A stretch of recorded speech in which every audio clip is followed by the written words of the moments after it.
Hallo julle, laaste gediggie vir die week is Ek het 'n huisie by die see deur H.A. Fagan. Op Vrydag gaan ons 'n opvangdag hê. So basies wat dan gaan gebeur is, dis maar net 'n dag wat julle kan gebruik om al julle gedigte wat julle nog nie klaar gekry het nie klaar te kry. En dan sal ons volgende week maandag sal ons voortgaan dan met die laaste paar gedigte. Dit is regtig baie belangrik dat julle gedigte moet nagaan, dat julle huiswerkaktiwiteite moet doen, want sodra ons weer terug is by die skool, is dit basies tyd vir hersiening en ons gaan nie regtig tyd hê om nuwe werk weer te verduidelik nie. So asseblief maak seker dat julle die gedigte deurgaan. Ek gaan soos gewoonlik vir julle die gedig voorlees en dan gaan ons die verduidelikings doen. Goed. Ek het 'n huisie by die see. Dis nag. Ek hoor aan een die golwe slaan teen aan die rots waarop my huisie staan. Ek met al die oseaan se woeste krag. Ek hoor die winde huil, 'n kreun, 'n klag, soos van verlore siele in hul nood, al dwaalend, klagend, wat in graf en dood geen rus kon vind nie, maar nog soek en smag. My vuurtjie brand, my kersie gee sy lig. Ek hoor dan maar hoe loei die storm daar buite. Ek hoor hoe ruk die winde aan my ruite. Hier binne is dit veilig, warm en dig. Kom nag, kom weer en wind, kom oseaan, dit is 'n rots waarop my huisie staan. Right, so obviously we know from what is said, the whole poem is about someone's house that is at the sea, or by the seaside. It is definitely, there is figurative explanations to this poem as well, which we will discuss, but mostly it is very literal. So, goed, as ons kyk na die bou van die gedig. Die gedig is 'n voorbeeld van 'n Engelse sonnet, so it's an example of an English sonnet, bestaan uit 14 versreëls wat opgemaak word deur 3 kwatryne en 1 rymende koeplet. So the poem is an example of an English sonnet and it contains 14 lines, which is made up of 3 quatryne, 3 stanzas of 4 lines each, and 1 rhyming couplet, rymende couplet. Nou, Engelse sonnette het altyd 'n streng vaste rympatroon. Most English sonnets have a very strict rhyming pattern, A, B, B, A, C, D, C, E, F, E, F, G, G. Maar in hierdie gedig het ons egter die volgende rympatroon. In this poem we have the following, A, B, B, A, C, D, D, C, E, F, F, E, and G, G. So it's a little bit different from what you would have in a normal English sonnet. En ons noem die rympatroon omarmde rym. So this rhyming pattern is called omarmde rym. Nou, die gedig bevat 'n deurlopende stroom van gedagtes wat kragtig deur die rymende couplet afgesluit word. So the poem has a continuous stream of thoughts, the storm, the danger of the storm, the safety that the storm, the house gives against the storm, those kinds of things. And in the end line, 2 lines of the poem, the whole idea of why this person is not really afraid of this storm comes through quite powerfully.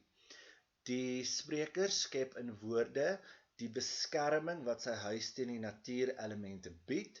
Die gedig kan dan ook in 2 gedeel word. So the poet, or the speaker rather, creates in words a description of the protection that his house gives him against nature's elements, and the poem, because of this, can be divided into 2.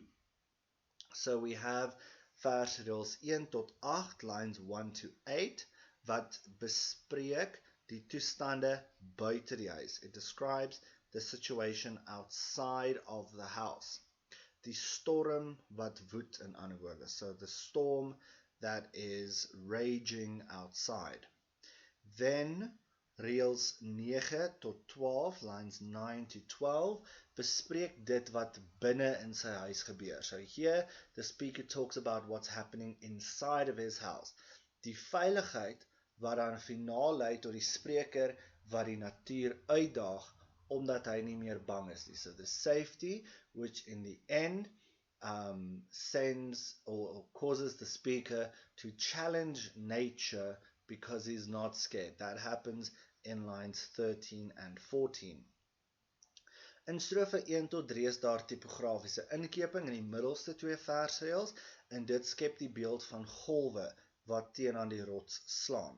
So stanzas 1 to 3, the open spaces there, the indentation is a way of the author creating an image of the waves. So if you take your poem and you turn it counterclockwise so that it is the words are facing away from you, then you'll see that it makes a little bit of a curve like that. Okay, so that is just a cool way that authors sometimes use to create pictures of their poems. Goed, strofe 1. Ek het 'n huisie by die see. Die eerste reël is 'n herhaling van die titel en dit beklemtoon die belangrikheid van die spreker se huis. So the first line is a repetition of the title which emphasizes the importance of the house to the speaker. Aan een is 'n herhaling. Dit dui op die ritmiese golfslag van die see teen die rots. So it's a repetition and it emphasizes or it gives us the idea of the rhythmical crashing of the waves against the rock. Teenoor die rots waarop my huisie staan, this is kind of a, how shall I put it, something that emphasizes, oh, but I'm actually safe, because he says it's a rock on which my house is at this point already. So hy sê eintlik die huis is veilig en stewig op die rots, die storm kan niks aan sy huis doen nie. All the stuff in purple, this nag, it's evening, golwe, the waves, and the ocean's terrible power, die oseaanse woeste krag, all of these things is gevaarlike natuurelemente wat buite die huis woed. So all of these are dangerous elements of nature that is happening outside the house. Also remember that it starts with the word ek, so here we have to do met 'n ek spreker of 'n eerste persoons verteller. First person narrative in this case. It is also important to note something about first person narratives is it makes a poem more believable and the descriptions are more truthful because it's what the person is experiencing at that time. Obviously it's limited as well because we don't really know anything else other than what the speaker knows, but we'll get to that in a minute. Goed. Ek hoor die winde huil, 'n kreun, 'n klag. Nou die winde wat huil, winds howling, is 'n voorbeeld van personifikasie. Die geluid wat die wind maak, word gelykgestel aan die geluid van iemand wat huil. So the sound of the wind going around the corners of the house is here compared to someone who is crying. Again, winde is deel van die gevaarlike natuurelemente daar buite. Die wind word in die gedeelte ook vergelyk met siele wat nie rus kon vind na hul dood nie. Die klank is belangrik, aangesien die spreker hulle nie kan sien buite sy huis nie. So, besides the fact that this is personification, we also have a vergelyking, a simile, because he says, the winds are howling. Then he says, a kreun, a moan, a klag, a complaint, like, soos, lost souls in their need. Okay, so the winds howling personification is then also part of the vergelyking, the simile, to say the crying sound sounds like souls that are lost in their need.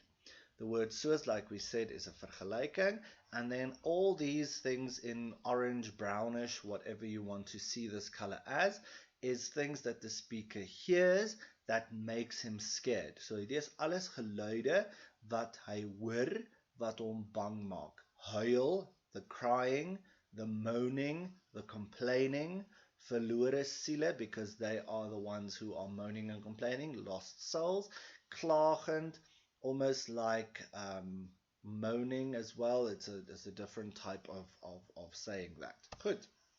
My vuurtjie brand, my kersie gee sy lig.